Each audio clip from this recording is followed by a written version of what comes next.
another WXR. And today we will be celebrating 30 years of WrestleMania, all 29 WrestleManias.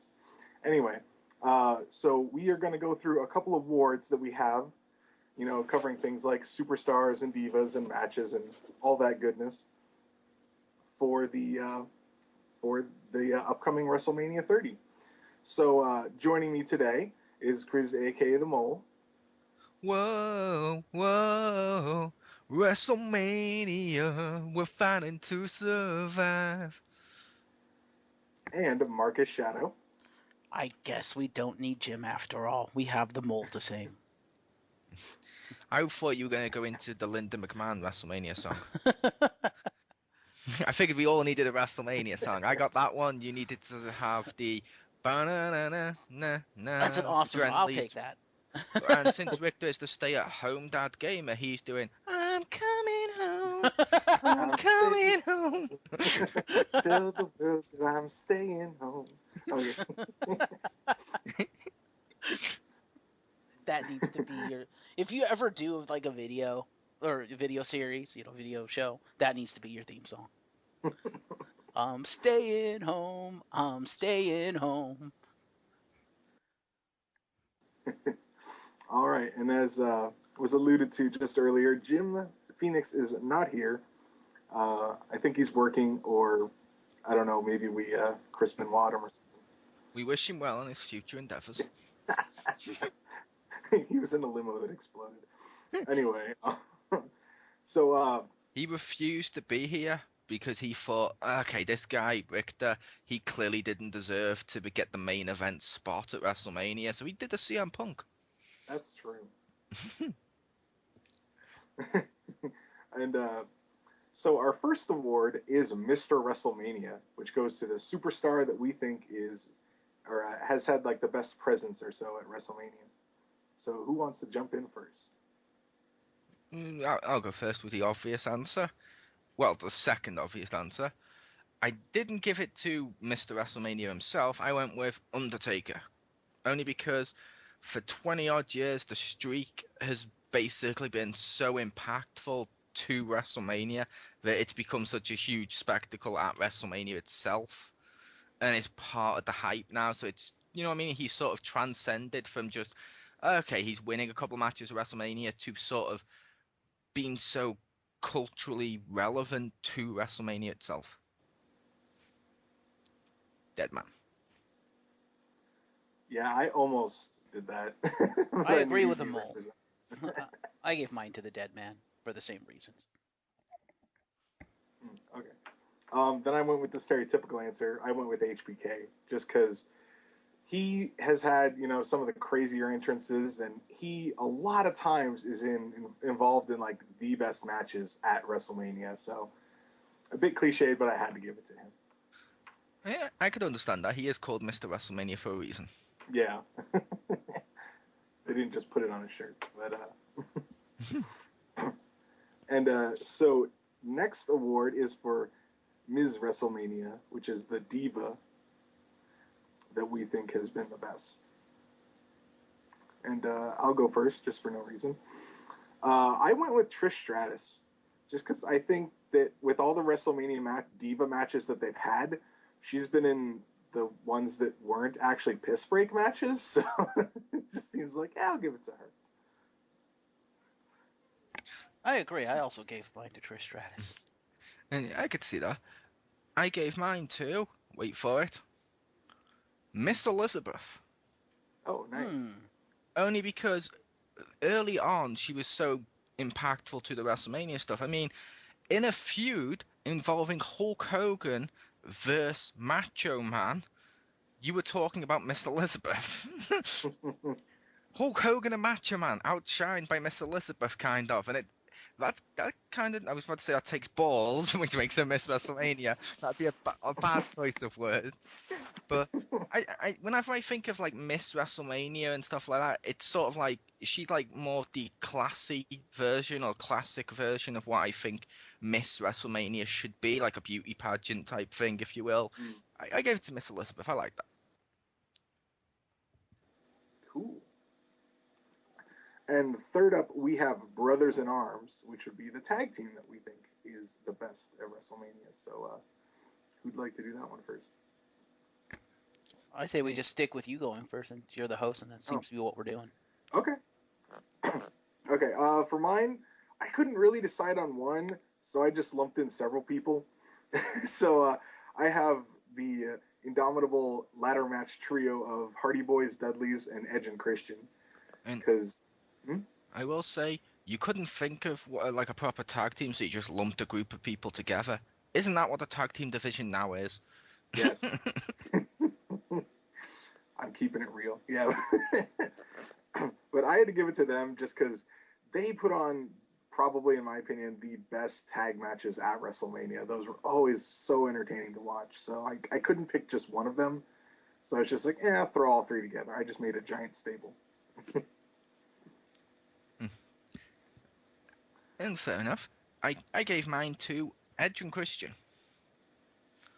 Only because Edge and Christian with the TLCs, yes, they were the ones who kept winning them and stuff, but Edge and Christian were great in those matches, all three teams were, but as a team and as friendships or whatever you want to say as well, you saw Edge and Christian actually sort of have a last chapter, if you will, like if this was like a movie or a TV show, because even though it was the opening of that WrestleMania, having Edge come out, help Christian win the title, that's kind of like, whoa, a last hurrah for the friends. You know what I mean? They've now made it where they're both world champions. I like that, or both world champion caliber. I like that.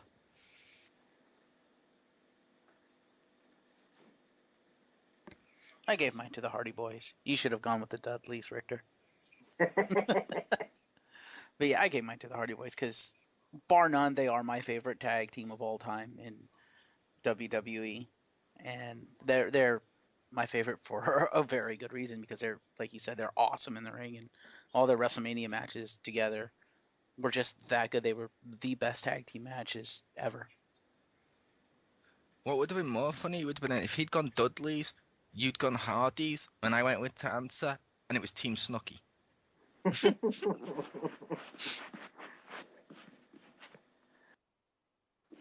All right. So then next up, we have the gold standard, which is the best title match at WrestleMania. And for me, I went with Austin v. The Rock at WrestleMania 17, just because I can remember parts of that one, and it was just crazy. Like that one was really good, and considering it was like near the height of both of those wrestlers, it was really entertaining to watch. And I could see that. The WrestleMania matches were pretty cool.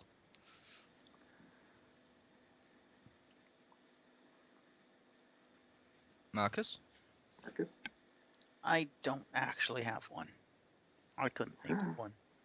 It's been a while since I've seen most of the WrestleManias, so. Oh, fair enough. I went with Bret Hart v HBK in the Iron Man match at WrestleMania 12. Oh yeah, that was an awesome match. I like the title matches at WrestleMania, but that one was just a pure clinic, if that makes sense, from just a technical standpoint. I'm so impressed with that match.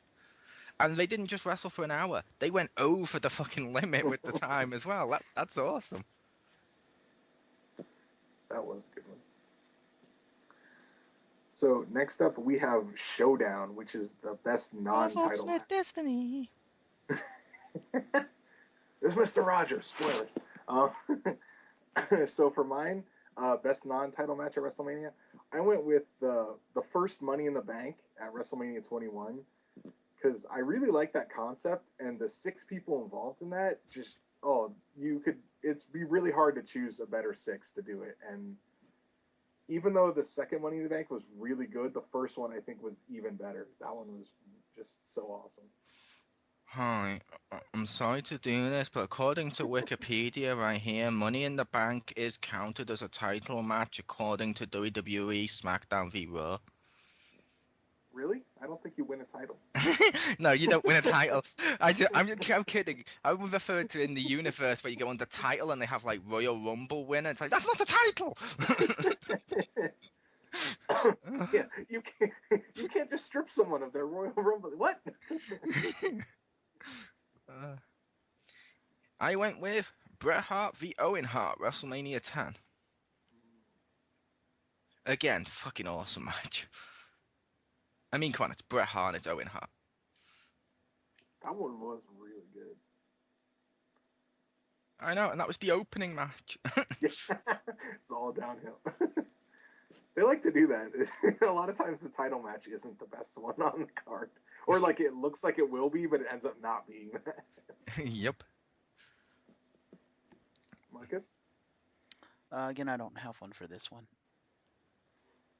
No.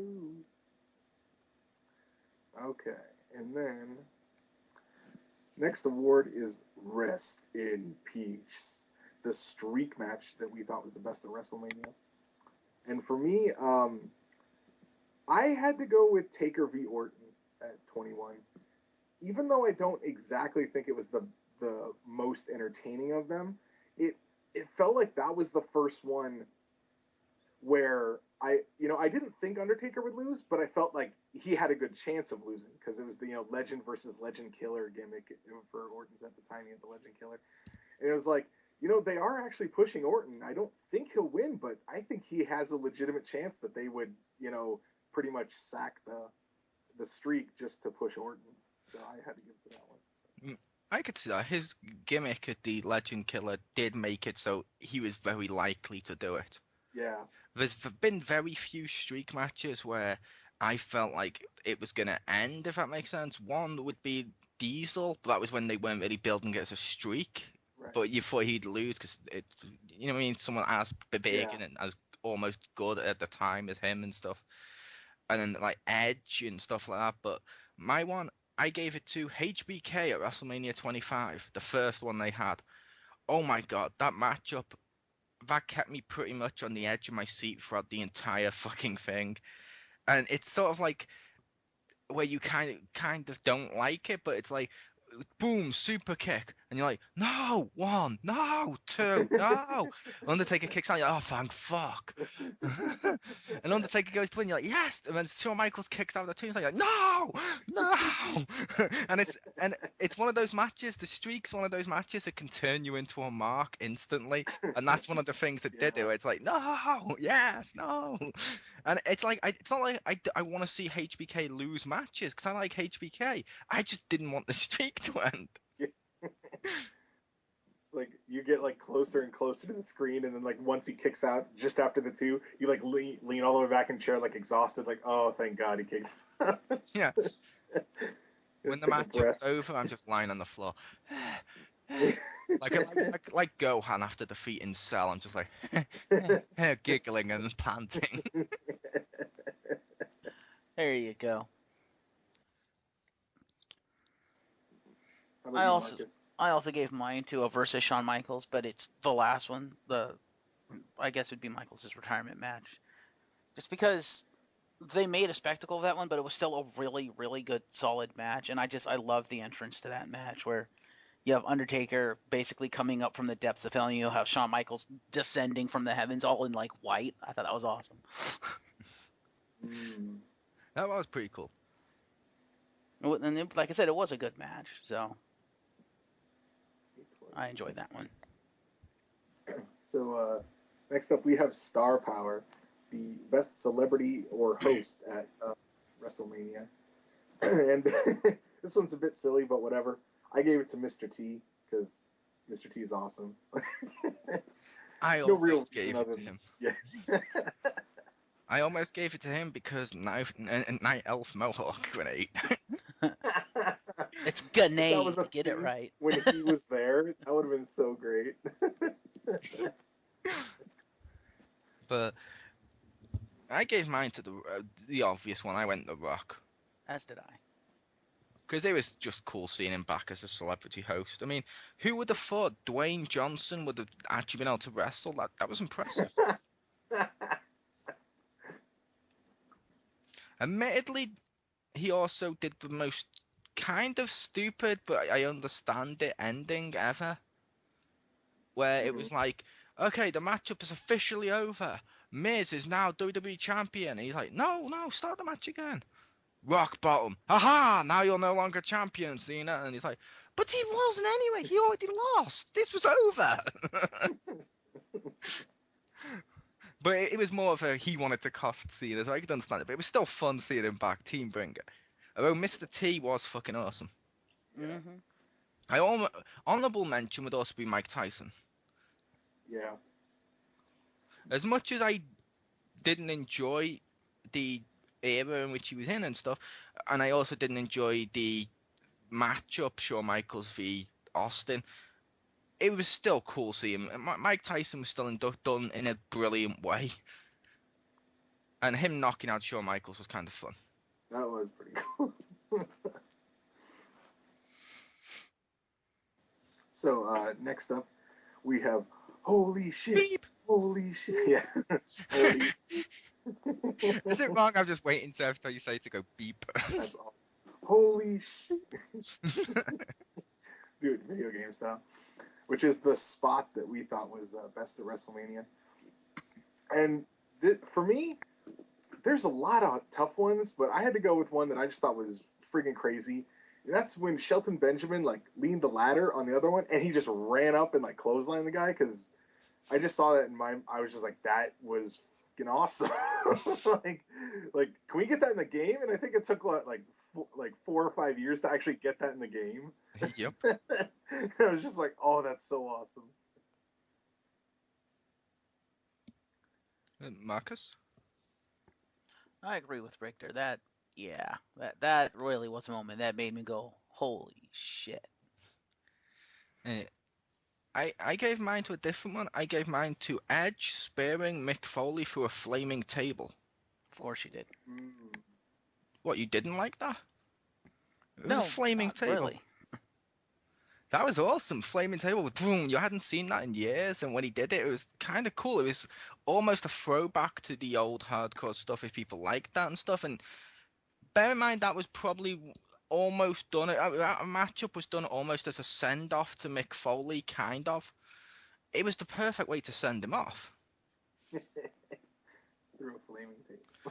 Yeah, and a matchup with hardcore shit that was used in it, and a flaming it's a very table. Mick Foley way to send him off. Yeah, exactly. Ric Flair goes off in like a technical match with Shawn Michaels, and it's like, I love you, which worked. Mick Foley, nope, hardcore shit through flaming tables. Which he's still been back and he's still going to wrestle since, but after that you hardly saw him, if that made sense. So I felt it was his retirement match. He came back after 3 months, so it's legit. Yeah. It's 6 months, I don't know. Anyway. The 3-month rule, yeah. And so next up is Showcase of the Immortals, top moment at WrestleMania. And had to go old school with this. I went with WrestleMania 3 when Hulk body slams Andre the Giant, because that is like one of the defining moments of WWE, and especially WrestleMania. That was just, at the time, you're just like, wow, that was, I mean, yeah, since then they've had people do stuff like that, but that was like the original one, and that was the moment to me. Yeah, that was pretty cool when he slammed Andre the Giant. And I will say, you've had people do something similar now, but it's not the same. No, Hulk lifting Andre the Giant, no one could lift Andre. And he did it, and after that, no one lifted Andre again. It's not like Big Show, where it's like, oh my god, no one can lift Big Show. Fucking, he's now been FU'd with Edge on top of him. He's been F5'd. He's been chokeslammed. It's like, it's less impressive lifting Big Show at this point. If you do it every week, it's not impressive. Yeah, like the first couple times I was like, wow, they did that, and then after a while you're like, oh, they're doing that. And my moment, I went with one that it was more of a moment, possibly more for a personal reason, but after what we had with WrestleMania 9, I went with WrestleMania 10. Bret Hart wins the title, and all the faces of the company come out, lift him up to celebrate it, because it's like, build up to WrestleMania 9 and stuff, you got the sense this was Bret Hart's year. And Hulk Hogan puts himself in a matchup he wasn't in, wins the title, and it's like, what the fuck? We've been cheering Bret all this time. What the fuck? And I know a load of people in the back were supposed to have been annoyed by that. At the time, I didn't know that, but you do now. But even as a kid or watching it, then when Bret finally wins, the year afterwards, he's now finally got the belt, and all the faces come out and celebrate. It's like, yes, the company is behind Bret. This is Bret's era. This is Bret's time, and it's a huge moment. Nice. Marcus? Yeah, I had to go with the body slam. Like you said, that was not only an era-defining moment; it was an industry-defining moment, basically. That is true. I will say I was kind of surprised Richter chose that one. Oh? I honestly thought, and I didn't mean that in a bad way. I thought you were going to choose the double turn with Bret Austin, which then set up Austin to be who he was. Almost. I don't know. I just... Yeah, I only thought that because I know you're a fan of Austin, which it's not a bad thing. I thought it would have been that, which is cool. We'll give it an honourable mention. And next up, we have the granddaddy of them all. Which WrestleMania we thought was the best? And for me, I went with WrestleMania 21 because it had the first Money in the Bank. I believe that's also where Hogan. I don't remember if he was inducted, but he came out to save Eugene, and I don't know. I was marking out because it was hilarious. And it had the Legend versus Legend killer match, and another one that was really good was also that HBK versus Kurt Angle one. And that was I think that was a really good card, and that had some really good matches on it. Nice. It's pretty obvious based on my awards so far which WrestleMania I'm giving mine to. One. WrestleMania 10. Come on, first match out the gate, Owen Hart v Bret. You then got Randy Savage v Crush, which was oddly okay. You had Alundra Blaze on there. You had Men on a Mission v the Quebecs, which is funny just because of its obscurity. You had Yokozuna v Lex Luger for the championship. Then later on, right after that one, you had Razor Ramon v Shawn Michaels in the ladder match. And then to end it, you had Bret Hart v Yokozuna for the championship, and he wins, and you have the big face things lifting up. There's some duds on the card, like Bam Bam v Doink the Clown and stuff, but all WrestleManias have some duds on the card.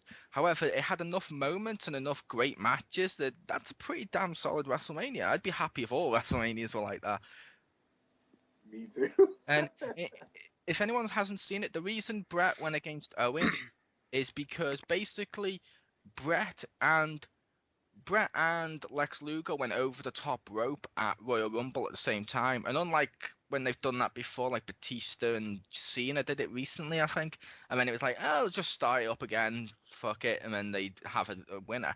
This one, we were like, no, you've both won. You both deserve a championship. So what we'll do, Bret will face Owen, Lex will face Yokozuna. Then the winner of that match will face Bret Hart, because Bret will, essentially speaking, he's wrestled a matchup, so it's evens, if that makes sense. And the funny thing is, Bret lost to Owen Hart as well, which is amazing. Which means he lost to Owen in the opening, then came back and won the title at the main event. That's impressive. And it was a good way of doing it with the two people going over the top rope, so you get the championship match twice. That's kind of cool. How about you, Marcus? Well, I actually went with WrestleMania 19, and not because it was great. It was a decent WrestleMania. It had some good matches on the card. Fortunately, Austin wasn't feeling too hot, so that match kind of suffered because of it. But the reason I went with 19 is more for sentimental reasons. It's the pay-per-view, or the WrestleMania I'll remember the most, just because it was in Seattle and I got to work it. And it was awesome. And it was also the first time I had ever seen HBK wrestle. And that was a hell of a match. HBK v Jericho, that was a great match.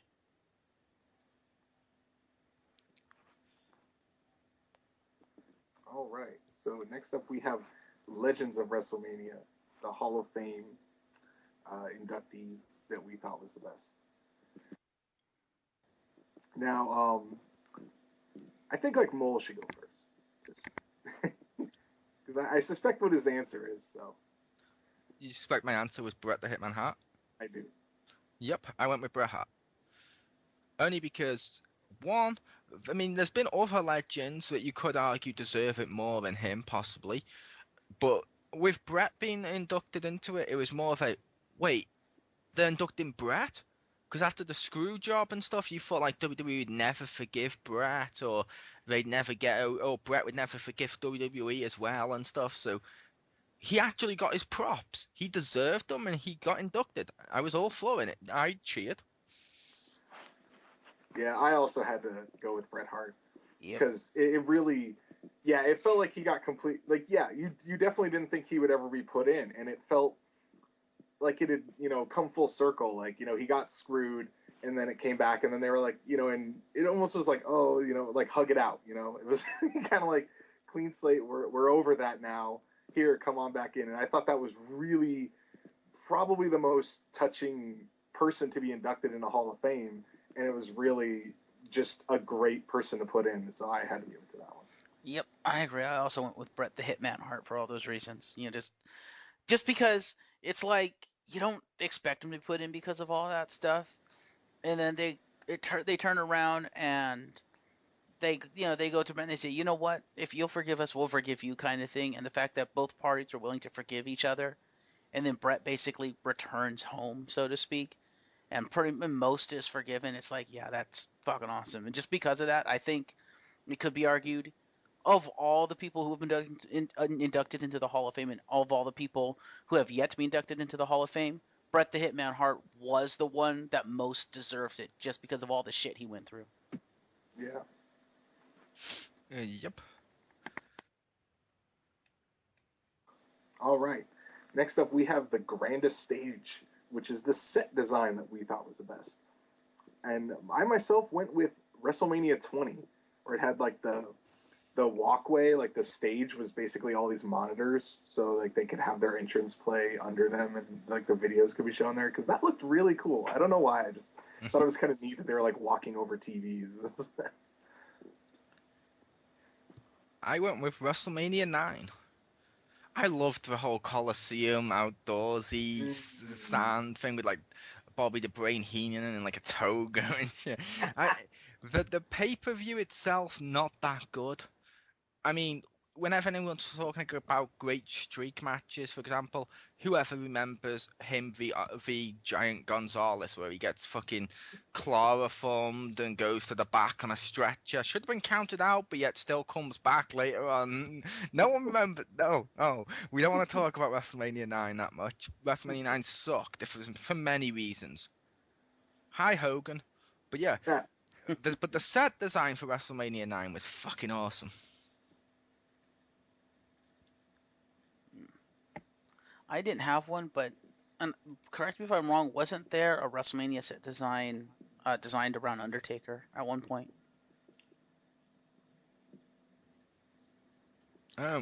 Think there was. Okay, I must be thinking of a different pay-per-view. They had like Judgment Day and stuff. Right. Because I was just thinking of one designed around Undertaker where it was like all purple and shit. Fair enough. That set was awesome, but I don't think that was WrestleMania. I don't know. I don't have a set design for WrestleMania. I did like the monitors one. That was kind of cool.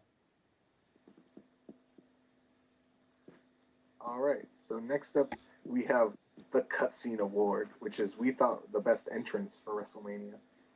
I bet Marcus can guess what mine is, but but as silly as it is, it's Triple H with the throne. That's what I chose. Yeah, that's the entrance I want in the game. Awesome. I want that entrance. Right? Like, it's goofy, but it's awesome. Like, that's just suitably epic. I didn't like the one with the shields as much. I had to go with the throne. I love that one. Yes. See, I almost gave it to that one.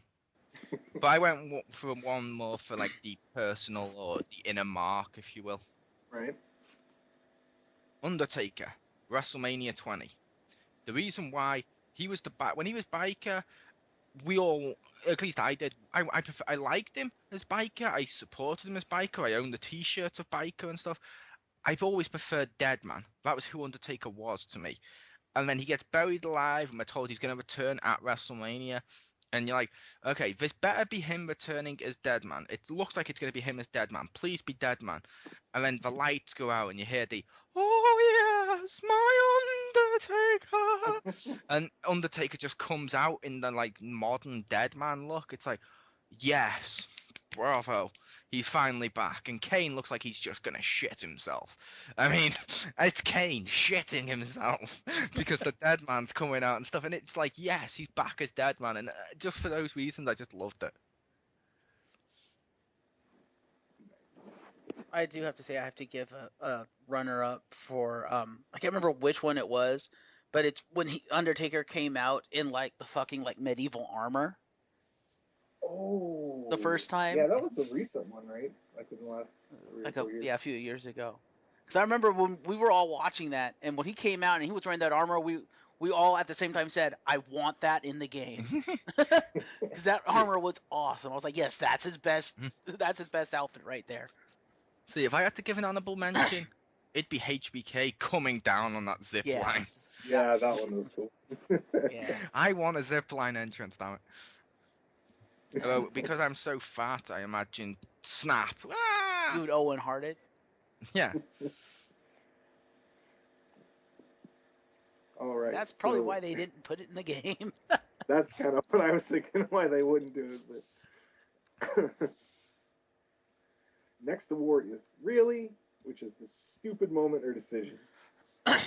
Oh, Marcus might be able to guess mine. I don't know. I have to give it to Brock Lesnar going off the top rope for that shooting star. That's what I gave mine too. Yeah. Good God. Like to this day, I can't watch that whole clip without feeling really uneasy. Like the way he hits it, just thinking about it makes me shudder of just how he landed it. You watch it and you're like, ugh, like oh, it's terrible. Well, I didn't know that he used to use that move, so when he went up top, I'm like, what is he doing? I'm like, Brock, why are you facing that? Oh God. And then he did the move, and I was just like, ooh, you shouldn't have done that. I think we all know mine. Oh? I've mentioned it during this podcast, and Okay. I'll mention it again. WrestleMania 9. I mean, come on. It's not... Bret Hart puts on a great match against Yokozuna. It's meant to be Bret Hart winning. Bret loses. Hogan then goes against him and literally beats him in like 3 or 4 fucking seconds with like a blinding dumb leg drop thing. And it's like, yeah, Hulk Hogan's won. He wasn't even on the poster. He was not even advertised to be at the event. Nowhere was that advertised. And yet in a matchup he wasn't advertised. He came and just stopped the future generation growing when it was meant to. It's like, wow. I mean, Triple H gets a lot of props for being an arrogant douche from people and stuff like that, but let's face facts. Triple H put Umaga and stuff like that over. Hulk Hogan sees a superstar rising up and he's like, nope, not going to allow that. Let's chop down that root before it goes into a tree. It's like, no, fuck that, yes. He cashed in his asshole in the bank contract. He did.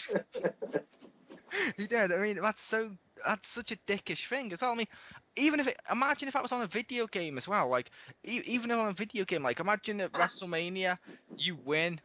At WrestleMania, you win your title in like a hard fought match. You're almost dead, and then suddenly you hear, "Da-na-na-na-na-na," and he's not even advertised as being on the main roster, on the page, on the game's webpage. No one even knows he's unlockable, and he still just runs out and takes your title. You'd be pissed. I mean, Yeah. Yokozuna should have been champion more than Hogan at that point. No, fuck Hogan for that reason. But yeah. Yeah. All right. So, second to last one we have.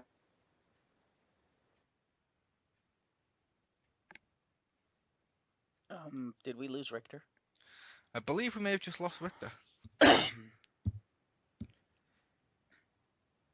Well, Richter can edit this later. Okay. Before you go do the other thing, okay. What? What we've been doing recently, what we've done for a while, if someone says that, is we don't mention editing, we just carry on without them so they can continue when they get back. Yes, but we're 2 awards away from the ending. I thought we'd want to wait for him. I thought welcome back, Victor. I thought we could have just read it off and then done our one and waited for him to come back to do his. Oh. Because he only blinks for like a second or two. Oh, yeah. But What part did it cut out at? you said, and the 9th award is. Oh. But yeah, pause and 3, 2, 1. Let's continue. All right, and the second to last award is the You Can't Wrestle for worst match at WrestleMania. And I had to give mine to Brian v. Sheamus at WrestleMania 28. Because, yeah, at the time it was funny. It was like, oh, look, it's over in 18 seconds, haha. But it's kind of a disservice to the two people involved that it was, a giant WrestleMania match, and it's just like you literally blink and it's over. And it's kind of disrespectful to the title, too, because it was a fucking title match. That is true. It's very disrespectful to the title. Which apparently WWE never gave a shit about that title because you saw what they did with it. They kind of buried it. Yeah. And I'm going to say, still not as disrespectful as the WrestleMania 9 one. That was not only shorter, but not even advertised.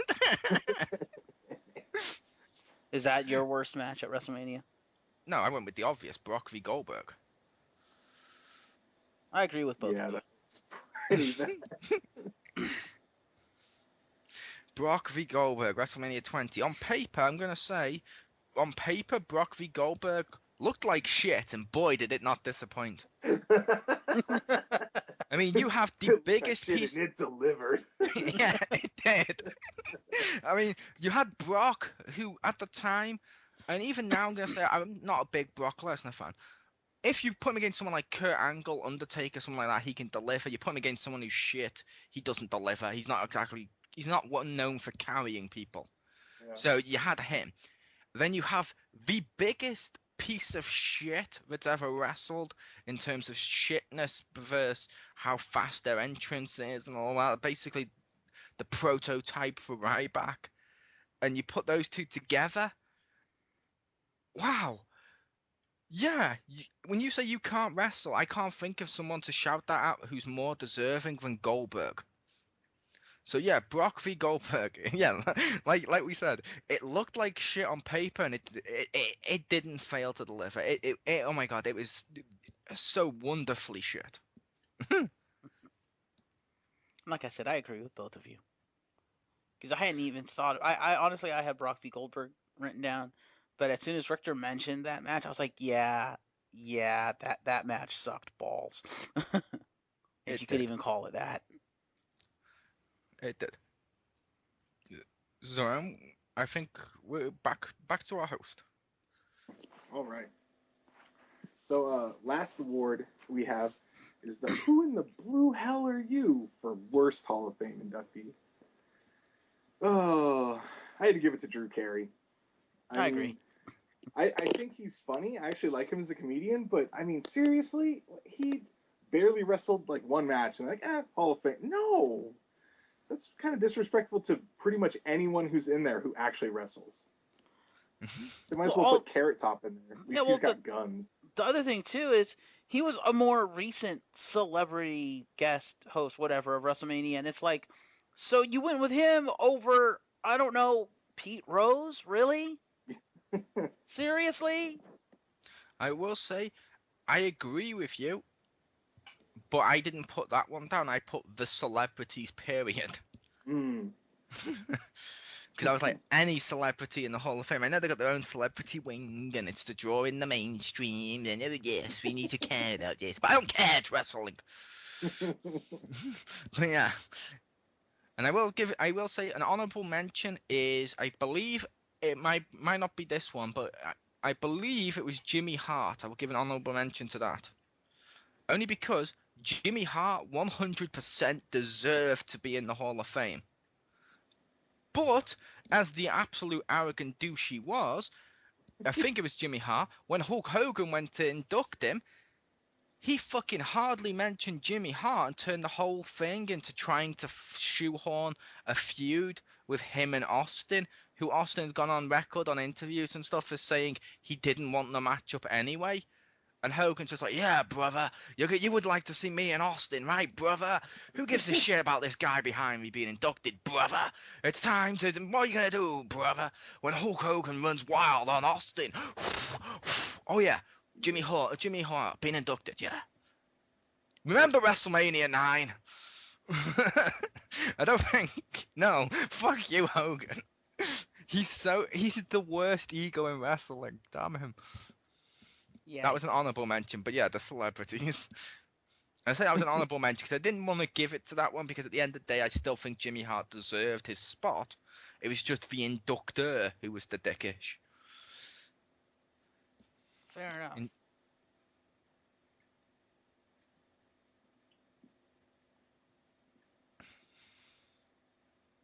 Well, I guess that and concludes it. it does. Yep, that was all our awards. So thank you for everyone for joining us for another WXR. If you have any thoughts or comments of like who you thought we should have had or who you would put in any of these categories, or if you just want to yell at us, or just complain about how bad WrestleMania 9 was, because I mean, yeah, that was pretty terrible. But anyway, thank you very much.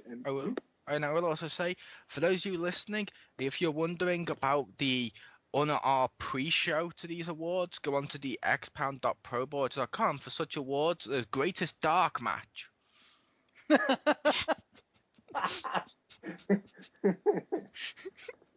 Nice. All right. I'd like to thank my guests for the evening and thank you all for joining us. Good night.